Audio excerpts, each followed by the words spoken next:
This is such a big thing, right? I want to turn this around and talk a little bit about Steve. Yeah, sport is for everyone. It's the common language between all the people. Survive the ups and downs of it if you don't have a passion. And hello and welcome to In the Game, Qatar's first sports podcast. I'm your host Steve Mackey and I can't wait to introduce to you some amazing individuals. The podcast is all about the story, our guest story, the highs, the lows, the laughter, the tears. We want to learn what it's like to walk in their shoes, to get an insight into what it takes to overcome those challenges and how to create what is their success story. I'm a Sterling fan. I think he does a fantastic job and it was definitely a penalty.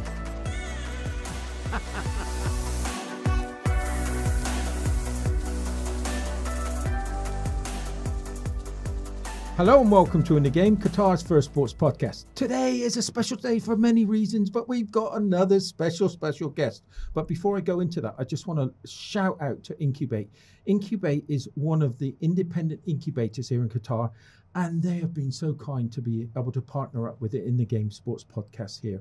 So thank you so much, Incubate. Thank you so much indeed. I can't wait to start promoting you as much as possible on our podcast. But let's go from there. We've got our wonderful guest on today, and she is wonderful. It's an amazing story. So Mariama, please, can you just introduce yourself to us and tell us where you come from and what you do here in Qatar? Okay, all right.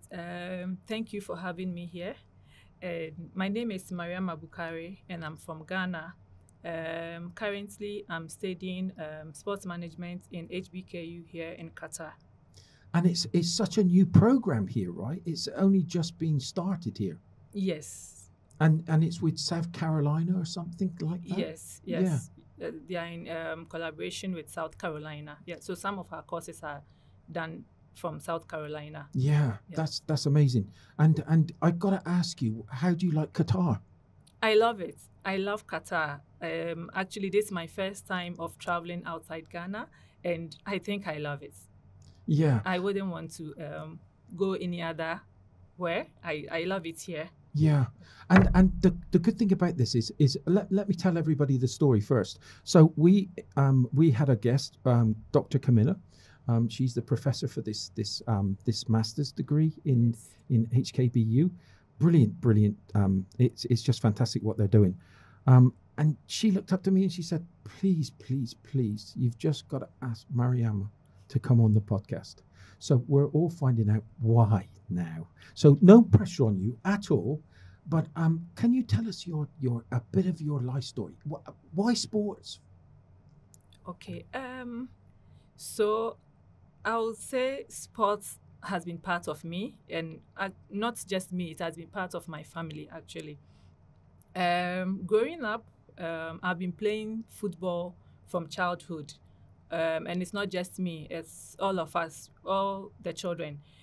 We are 6 in numbers. Apart from my younger sister, all of us have been playing football in our whole life until myself and my sister, we stopped at some point, but the rest of them, the younger ones, they are still playing. And some playing professional level. Yeah. And what was it like? What was it like to play?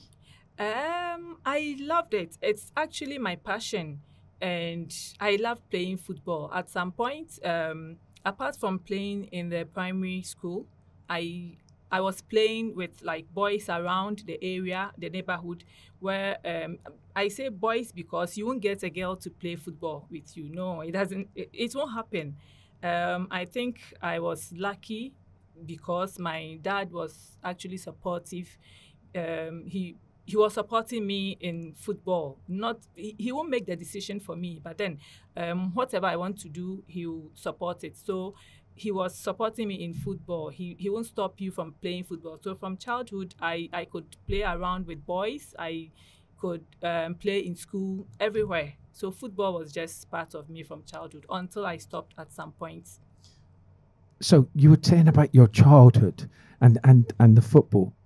Yes. Okay. Yes. So I have played football from childhood. not just me, all my siblings, we've played apart from my younger sister. And even for her, I'm sure if you ask her, if you give her a football, she can kick it. But the rest of us, we have played football in our lives, and some of them playing professionally. Myself, my sister, and then the rest of my younger brothers, we all play football from childhood. So it's been part of us. It's a football family, let me put it that way. So you've got a football family. It's like, when did you get to play? Was it just at school time? Yes, I started from school. I think I would say one of my teachers helped us to identify our talents, because at that time we had 2 schools on the same compound, but they were 2 different separate schools. So we were in one school, and then I've been playing with boys, and then my sister as well. My sister is a goalkeeper. So we've been playing with the boys around there. So I think he realized we had the talent. So he brought us from one school to the other to come and play for the school. I mean, a whole school. So it started from there. That is when I identified my talent. We were actually playing for the school. And then after I started training with a whole team, but it didn't take long, and then I stopped at some point. Yeah, and you were telling me just before the show, you were telling me how you used to help with your dad's farm. And yes. Okay, so what's happened is, because football has been part of us, we were seeing it as normal when you compare to other people in the neighborhood, because no one would just allow, even when it comes to the meals, you won't see them going into football and all that. But with my dad, he was okay. So the whole family, we were staying with some of our cousins, like even including females and males. My dad had a farm close to our house, so it was during harvest time. Like usually when it's harvest time and we are going, we take a football from the house, and then just with the family, about 6 or 5 of us, we will play. There is a pitch close to the farm. We will play it for some time, maybe for 30 minutes or 1 hour before we continue, and then we go and harvest. So it was just like a normal thing for us. And now you've got brothers that are professional footballers. Yes.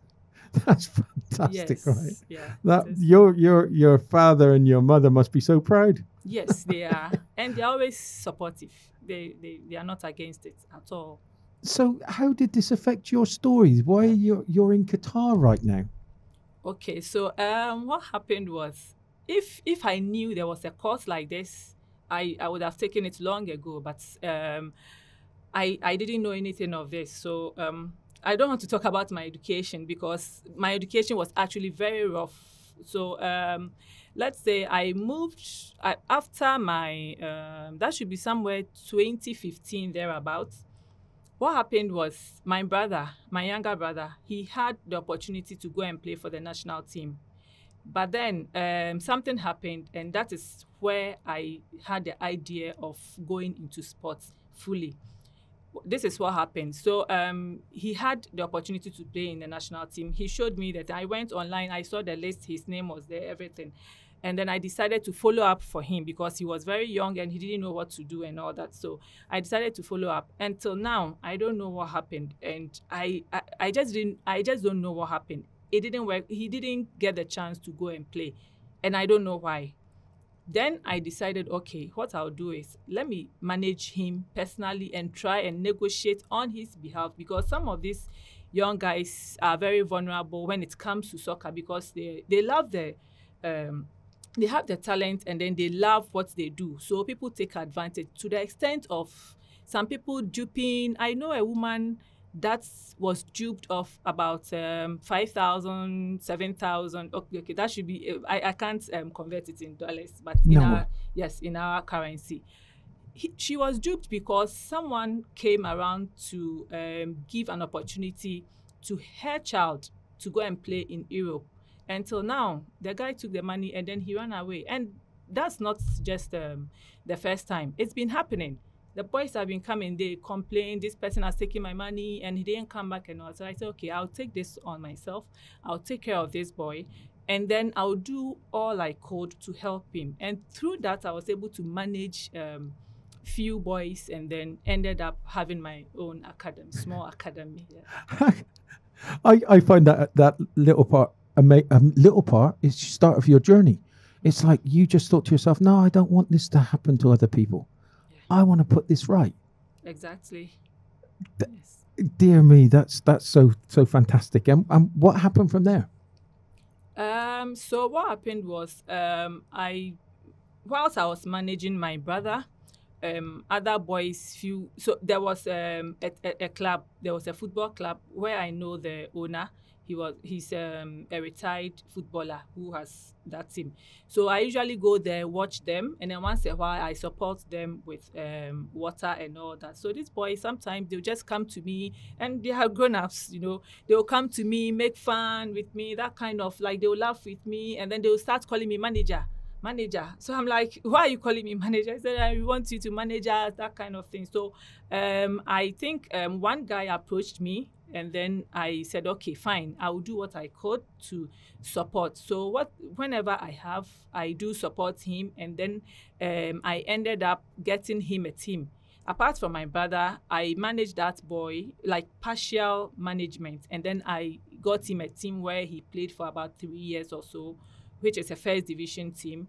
Then I realized, okay, I think I can do this. Why don't I continue? And then I continued from there. So now I even have one guy who plays for one of the best first division teams in Ghana currently. Yeah. Whoa. Yes. Dear me. So why are you in Qatar? You're going to be the next biggest. Well, you're already doing amazing things. You're going to be the next biggest agent. Okay. So Qatar journey, I would say it's a luck. It's a luck because I didn't have any idea about HBKU. And after my degree, I decided not to continue with my education because I want to just work and then get something and take care of myself and then move forward. So, but then at some point, there is a friend who spoke to us about HBKU, that there is this school that he's been applying and he's not getting, but then he thinks we can just give it a try, myself and my best friend, we can just give it a try. And then I said, well, I honestly, I don't know how I even applied, but I think I did. That's what I remember because it wasn't actually part of my plan. And then one day I was there and I received a mail that I got admission. I spoke to him and said, this is what I have received. I've gotten an admission.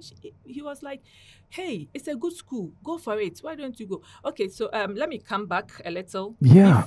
Before that, I said I didn't want to do my master's. I didn't want to continue. So what I did was when he gave me the link, I told him, well, let me just try. If it's something sports, then I'll do. Because I've realized I did accounting, I've worked with financial institutions and all that, but it wasn't something I was really enjoying. I realized anytime I go to the field and I watch those boys playing, I enjoy it. So let me just go there. And if there is something sports, then I will do it. Because in Ghana, you won't get anything. The only thing sports they do is maybe you see a journalist who is actually talking about sports and all that, but there wasn't any course like a sports course.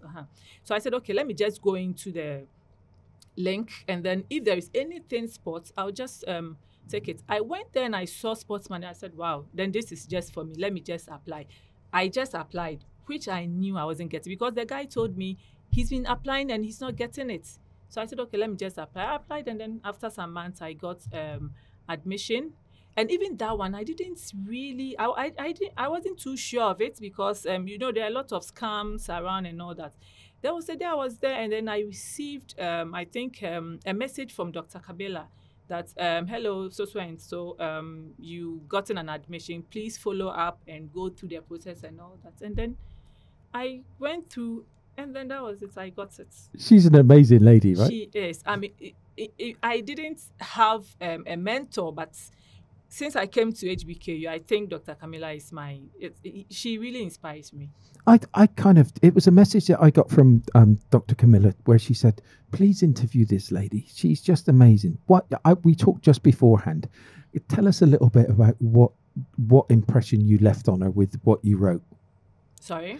You wrote that writing, because it touched her in quite many ways. She was telling everybody about and sending this letter to everybody.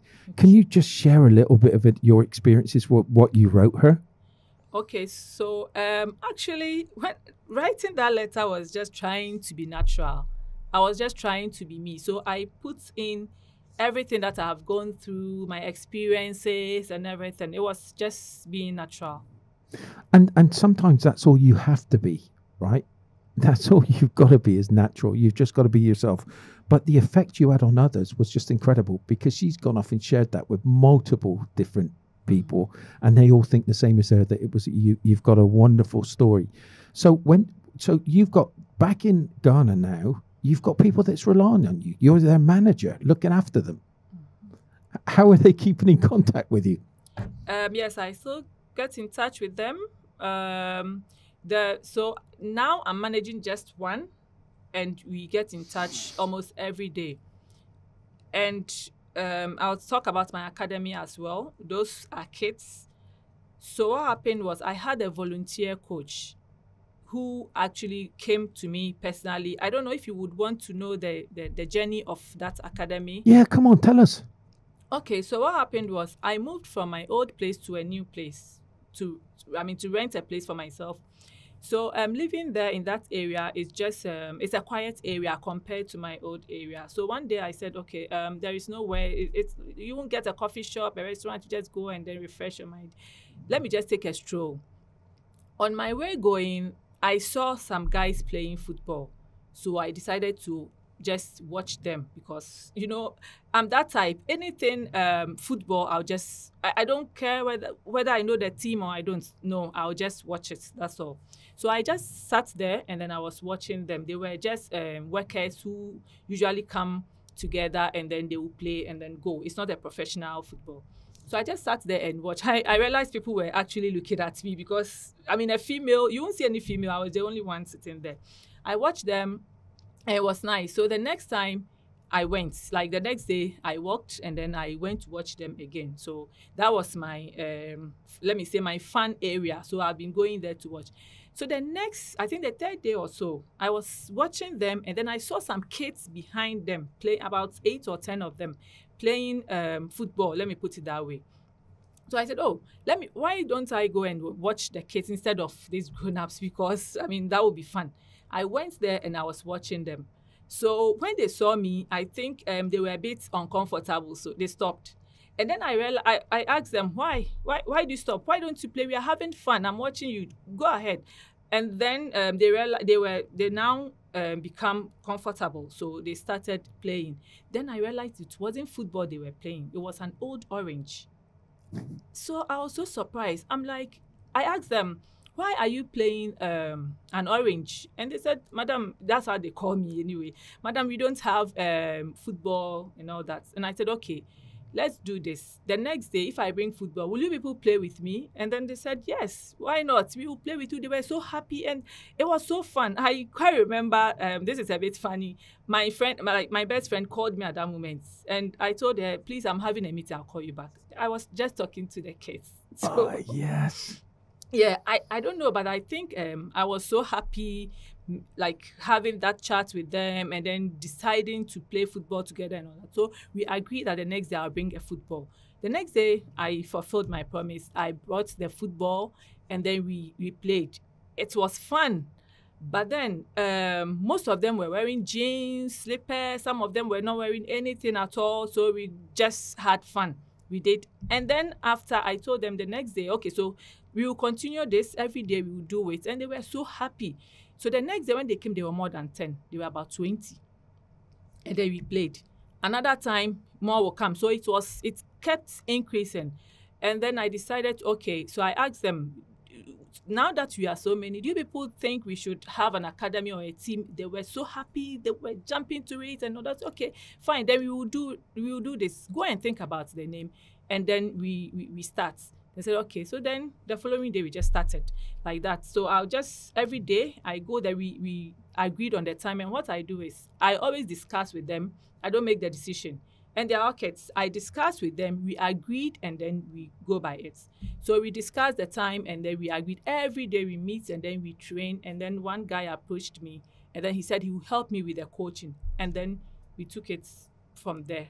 And then we came out with the name of the academy as well. What's the name? Black Strikers. Oh, go on. And yeah. And how many kids have you got playing in it right now? Now I have 30 kids. 30 kids? Yes, they were more than that, but according to the coach, we should try and then reduce that. I think the pressure is too much for him. Yeah. Yeah. Yeah. That's just amazing.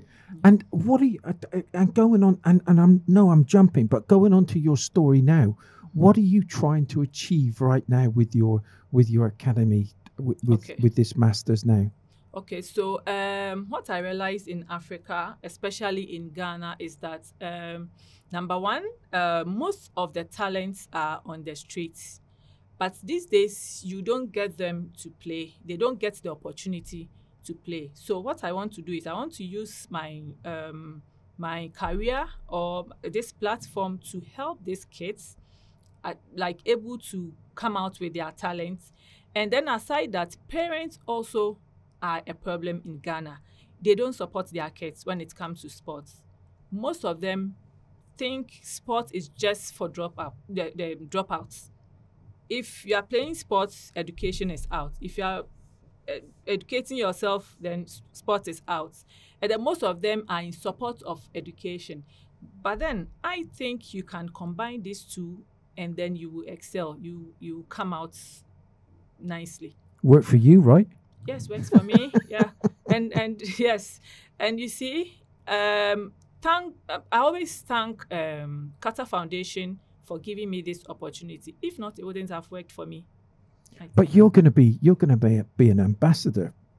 I know that there's African nationalities that are here in Yes. QF, but this is going to be because I know that we talked just beforehand, and you were telling me you weren't going to come. You were. It was only your best friend that encouraged you to come because you'd never travelled outside of Ghana or Africa. Yes, that's very true. When this offer came, I was thinking because I had just started. I was doing something on my own, and then I had started a small business with a friend, who we have started to some point. So it was a bit confusing whether I should take this or I shouldn't. And also, I have not traveled anywhere before. I've been within Ghana, especially within my area. I've not gone out, not even Togo, like outside, maybe in Africa or something. No, I've not gone anywhere. So when I got this up, I was thinking, I was like, wow, I'm not sure I'll go. And my best friend was like, you have to go. You really have to go. This is an opportunity. And you just have to grab it. This is what you want to do. Just grab it and then do it. There's going to be loads of people counting on you, right? Yeah. Yeah. You're going to be a mother figure. You're going to be at an academy. Yeah. All of that. Your work is cut out. Yeah. But what, and I'm trying to get you to say, what effect is that going to have on Ghana, on those kids? It's going to be transforming. You're going to go back with a master's degree, and then you're going to put all that back into those kids and help those come along. You're going to be their agents. You're going to have about 10 different hats to wear. Yes. I believe myself. I know I can handle multiple things at the same time, and I have plan ahead. Whilst taking care of these kids, I know I can do other things, which I'm already doing because I manage some guys. I take care of this case. And even before I got the coach, I was doing all this by myself. I go there, train with them, come back, handle other things. I was working as well. So I could handle all of that. And I think I can. So right now, you're having a bit of a break here in Qatar. You haven't got all those things to do. You're studying on your education. How is that going? What types of things do you learn on this masters? Okay, so so far I've spent 1 year here, and then We've done venue management. We've done finance. We've done marketing. So it's kind of come across everything. So it's a touch of everything in sports. Yeah. And what's exciting you most about the course? Sorry? What's exciting you most about the master? The fact that we are working on sports is just amazing for me. Yes, I have passion for sports, and I didn't even know. Okay, so even in sports, we could, for instance, like what Dr. Camilla is doing. I didn't know you could study sport and get to that level. I never knew until I got here. Then I realized, oh wow, so it means we can do so many things in sports, not just playing on the field. Yeah. Yeah. But those experiences that you're gaining now, and especially with the World Cup coming up, and I bet you're going to be working on some of this stuff. I'm sure that your course is going to be working on some of these events. It's going to be invaluable to go back to Ghana and share this with others. Sorry? You're going to be able to go back in and give this education that you've learned to others back there. So it depends. I wish I could give back to Qatar as a whole for giving me this, opportunity. So it depends on what happens after school. If I get the opportunity to do something here, I would want to do that. But then at the same time, I'll make sure I impact whatever I have on those in Ghana. Yeah. Yeah. There are lots of things ahead that's I'm planning. So let's talk about Qatar a little. So you've been here a year. What are the highlights you've had here so far? What are the highlights? What are the things that you've enjoyed doing the best here? In Qatar? Yeah. I think it will be like in the sports area. I don't know if it's because anything in Qatar that you've enjoyed doing. Anything in terms of activities.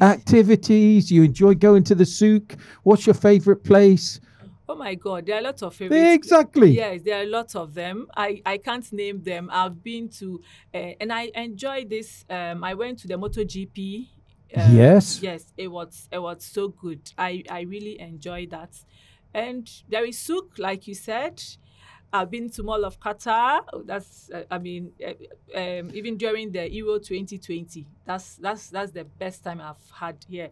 I watched it in Mall of Qatar, and I enjoyed it. I'll show you the video later. I don't like talking about the European Championships because I think it was very unfair, especially from the England point of view. We should have won the competition.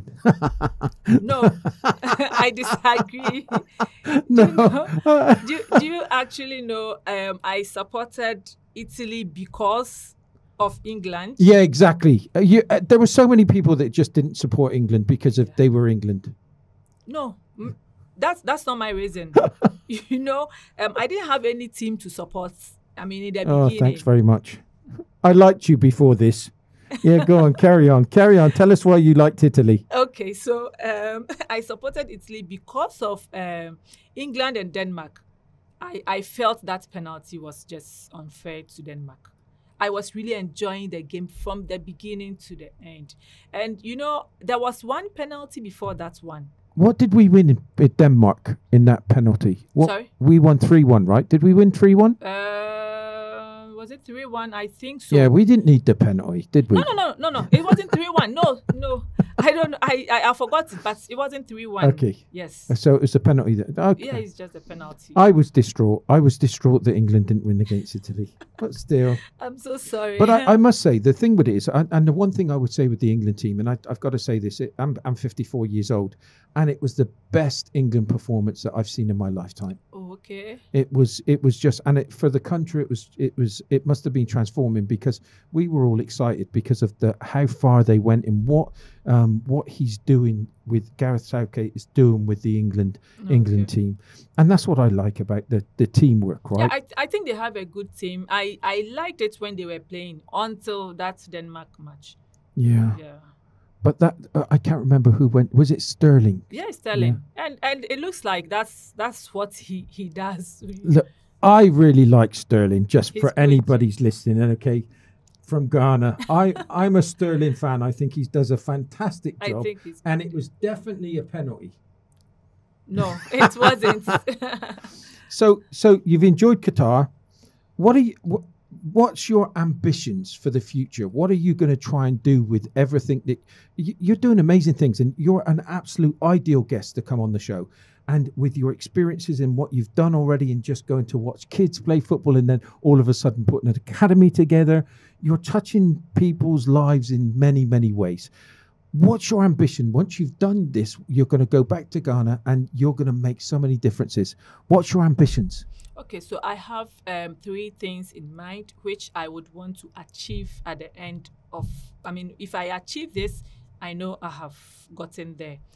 One is the academy. I want to have the best academy in Ghana. And this academy is not just going to be based on football. I think everything in life, when you start from childhood, you do very well in it.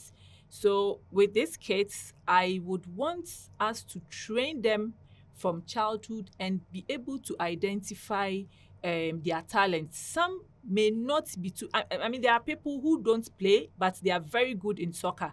There are people like that. Yep. Yes, so we should be able to identify some of these talents and then we groom them so that they will come out best in sports, even if not playing on field.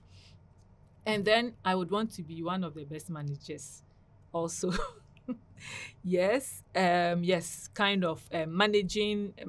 I want to set up my management agency in including intermediary.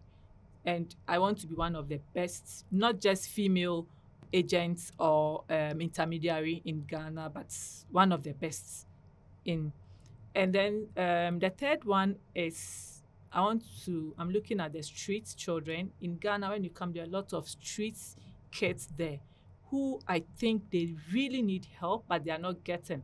So I want to use through the sports to help these kids from the streets. I think being on the street there is really not helping. Most of them have the talent, but then sometimes even in the evening you see kids on the street selling and all that. You realize, after this thing, how is this person to come out with whatever he or she is having in him or her? So these are my targets, these 3 things. So before I'm going to go back. Are you going to be a tough manager to deal with? Tough, Not hard, at all. not at all. Not at all. But then, very focused. Yeah. I like focused. Focused is good. Yeah. And what are we going to do with street soccer here in Qatar? Come on, make a commitment. Okay, so You've got all the equipment now. I'm offering it to you on a plate. Okay. How are we going to take street soccer forward in Qatar? Okay, so that one, let me just see you in chambers and then we work together. But we're definitely going to do something. We're definitely going to do something, Yes. right? And we're going to do something in Ghana too, right? Yes, sure. Yeah, that's for sure. And I believe you. You're the type of lady, you're going to make things happen. Yes. Yeah? Yes, I am a problem solver. That's how I call myself. You're a problem solver, but you're a life changer too. Yes. And yes, you are. Yeah. And you've got a wonderful personality, and I wish you all the success in the future. I've got to thank you so much for coming on the show today. I think you've got a shining light in you. Okay, and it's been from your and I want people to see that it's from your upbringing, from the playing with your brothers and sisters. Your brothers have gone on to be professionals. You've just taken it further to help people and see people that are looking for help and assistance, and you're going and doing just that. I wish you every success in the future, and I hope I'm going to be part of that future with the stuff that we're going to do together. Grateful. We're very grateful. Yeah. Everybody, thanks for listening today. This has been a wonderful show. I'm so glad that we had this Marima. It was a wonderful thing for me, and I'm just so glad that there's people like you on this planet, because you know that everybody sometimes is a little bit negative with everything going on, but with shining lights like you, we've got a fantastic world going further. So thank you so much for being on the show today. It was a pleasure having you. Thank you for having me as well. Thank you. Thanks, everybody. Thanks for listening. Until next week. Bye for now. Here at In The Game, we are so proud to be associated with Incubate. Incubate is a startup hub which offers businesses and entrepreneurs a complete set of services and tools to get their businesses up and running. You have to get in contact with them if you're a startup in Qatar. They're in Palm Tower on the 29th floor. Everyone, thanks for listening, but please make sure you give us a comment or like us on your favorite podcast app.